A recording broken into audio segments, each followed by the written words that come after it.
조갑제 TV 시청자 여러분 안녕하십니까? 2022년 6월 25일입니다. 기자는 질문하는 사람입니다. 기자는 연설하는 사람이 아닙니다. 기자는 나는 이렇게 생각하는데 귀하는 어떻게 생각하십니까? 이렇게 답변을 유도하는 사람이 아닙니다. 기자의 질문은 간단해야 합니다. 그런데 우리나라 기자들이 마이크만 잡으면은 질문이 길어집니다. 가끔은 일장 연설이 되기도 합니다. 대통령 앞에서, 장관 앞에서 그렇게 이야기를 하면은 자신이 더 높여진다고 착각하는 기자들이 많습니다. 그래서 한국에 와 있는 외국 기자들은 한국 기자들의 이런 질문 형식을 보고 이렇게 생각하기도 합니다. 아, 저 사람이 앞으로 정치를 할 사람이구나. 질문하는 기회를 이용해가지고 자신을 알리는 일을 하는구나. 이렇게 생각하는 사람들도 있다는 겁니다. 외국 기자들 중에서. 그런데 기자의 결정적 질문이 정치인을 무너뜨린 이야기를 제가 하겠습니다. 문재인 대통령 시절에 청와대를 출입했던 기자들이 국민들이 꼭 알고 싶은 것을 질문하지 않았습니다. 그 몇 가지가 있는데 딱 하나만 말씀드린다면은 2018년 동계올림픽 전야제 리셉션 자리에서 문재인 대통령이 이렇게 이야기를 했습니다. 사상가로 존경하는 신영복 선생이 이런 말을 했다. 신영복을 김일성주의자를 사상가로 존경한다는 고백을 했고 이게 언론에 의해서 거의 비판받지 않았습니다. 다만 뜻있는 사람들이 그 대목에 밑줄을 치고 저도 여러 번 지적을 합니다만은 이걸 가지고 당신의 사상은 뭐냐? 당신도 김일성주의자냐?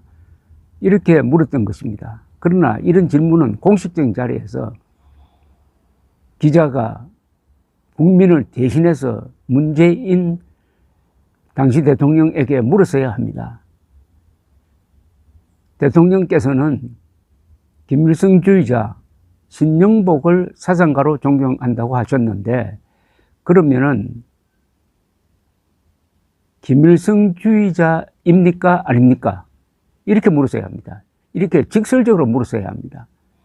자, 어떻게 보면은 역사를 바꾼 기자의 질문이라고 할까요?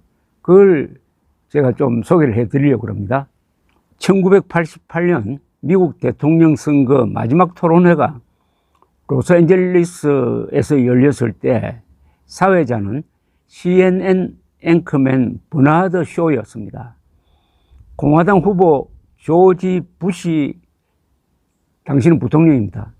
조지 부시와 민주당 후보 마이클 두카키스의 지지율은 당시 비등했습니다. 조지 부시는 그 뒤에 대통령을 한 또 다른 부시 대통령의 아버지죠. 그리고 두카키스는 당시 매사추세츠 주지사였습니다. 이 쇼 앵커맨은 첫 질문을 두카키스 후보에게 던졌습니다. 이렇게 이야기를 했습니다. 지사님, 만약 키티 두카키스 부인입니다. 키티 두카키스가 강간당한 뒤 살해되었다면 귀하는 그 살인자에 대한 사형 확정 판결에 찬성하시겠습니까? 다시 한번 읽어드리겠습니다. 지사님, 만약 키티 두카키스가 강간당한 뒤에 살해되었다면 귀하는 그 살인자에 대한 사형 확정 판결에 찬성하시겠습니까? 이렇게 물었습니다.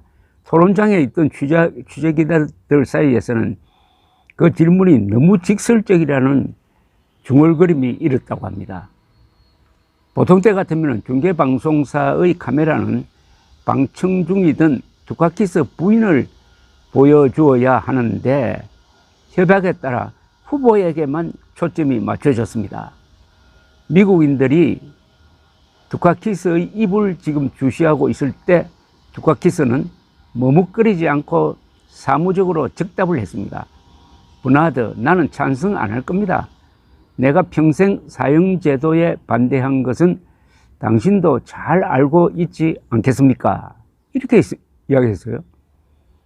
매사추세츠 주에는 사형제도가 없었습니다. 그런데도 범죄율이 매우 낮았습니다.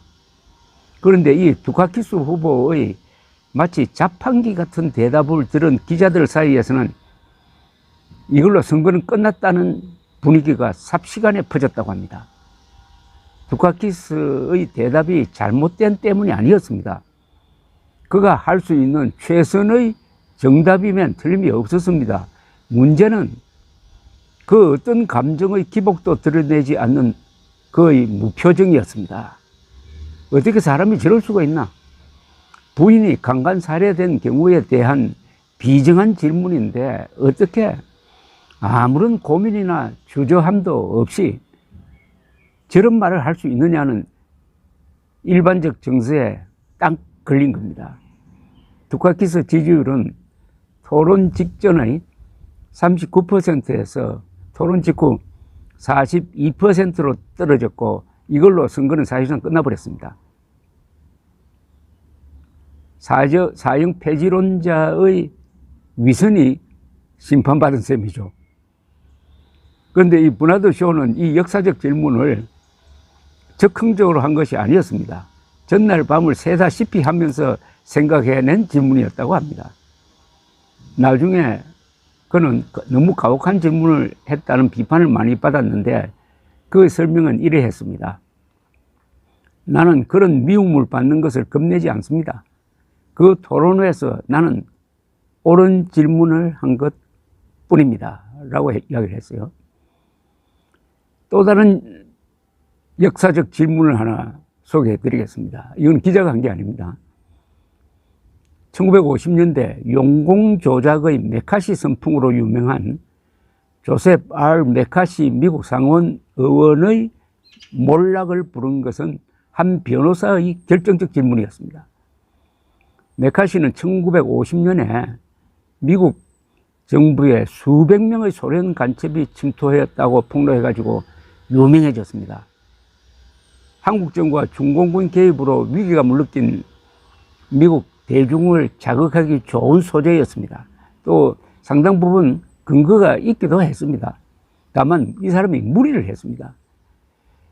상원에는 관련 조사위원회가 만들어지고 그 위원장이 되자 메카시는 수백 명을 증인으로 불러 텔레비전 중계하에 지독한 신문을 했습니다. 그는 1954년에는 육군을 공격 대상으로 삼았습니다. 육군 지휘부에 간첩이 침투하였다는 의혹을 제기하자 육군도 변호사를 고용해가지고 대응을 하게 됩니다. 보스턴에서 개업 중이던 조셉 웰치 변호사는 1954년 6월 9일 상원 청문회에 출석을 했습니다. 메카시는 웰치 변호사의 한 동료 변호사가 공산주의 조직과 관련이 있다면서 캐고 들어갔습니다. 웰치 변호사는 반격을 개시했는데 이렇게 말을 꺼냈습니다. 이 순간까지 나는 귀하의 잔인함이나 멋대로 행동하는 것에 대하여 별로 생각해 본 적은 없지만 이렇게 도발적으로 말을 꺼내니까 메카시가 놀랐습니다. 그러면서 메카시가 계속 공격을 하려고 하자 웰치 변호사는 메카시의 말을 중간에 끊고 화를 내면서 유명한 한마디를 던집니다. 상원 의원님, 이 젊은이를 더 이상 죽이려 들지 마세요. 당신은 충분히 했잖아요. 귀하는 예의라는 걸 모릅니까? Have you no sense of decency? 이게 결정타였습니다. Have you no sense of decency? 귀하는 예의라는 걸 모릅니까? 라는 말에 중계방송을 보던 미국인들은 박수를 쳤다고 합니다. 그동안 메카시의 무례한 행태에 숨죽이고 있던 사람들의 울분을 대변한 질문이었기 때문에 그 메카시의 당황해하는 모습을 보고 미국 국민들이 비로소 용공 조작의 공포심에서 벗어났고, 이게 계기가 돼가지고 메카시는 하루아침에 조롱거리가 되고, 상원이 나중에는 그를 징계하고 공화당이 그를 추방해버렸습니다. 그 3년 뒤 메카시는 쓸쓸히 죽었습니다. 요사이 해수부 공무원이 북한 해역으로 표류해가지고 북한군에 붙잡혀 있다는 보고를 받고도 구출을 위한 조치를 취하지 않았다가 피살된 후에 여론이 악화되자 그 공무원을 월북자로 조작하도록 한 최종 책임자는 문재인 전 대통령이라는 의혹이 확산되고 있습니다. 이럴 때 문재인 전 대통령의 사저 앞에서 기자가 기다리고 있다가 이런 질문을 던졌으면 하는 생각도 듭니다. 문재인 전 대통령께 묻겠습니다. 귀하는 아들 문준용 씨가 해수부 공무원과 같은 처지에 빠져도 잠만 주무시겠습니까? 그러면 어떤 표정이 나올까요? 어떤 말이 나올까요? 그게 문재인 씨를 정치적으로 파멸시키지 않을까요? 이런 결정적 질문. 귀하는 아들 문준용 씨가 해수부 공무원과 같은 처지에 빠져도 잠만 주무시겠습니까? 이런 질문을 하는 기자들이 많아야 권력이 겸손해집니다. 감사합니다.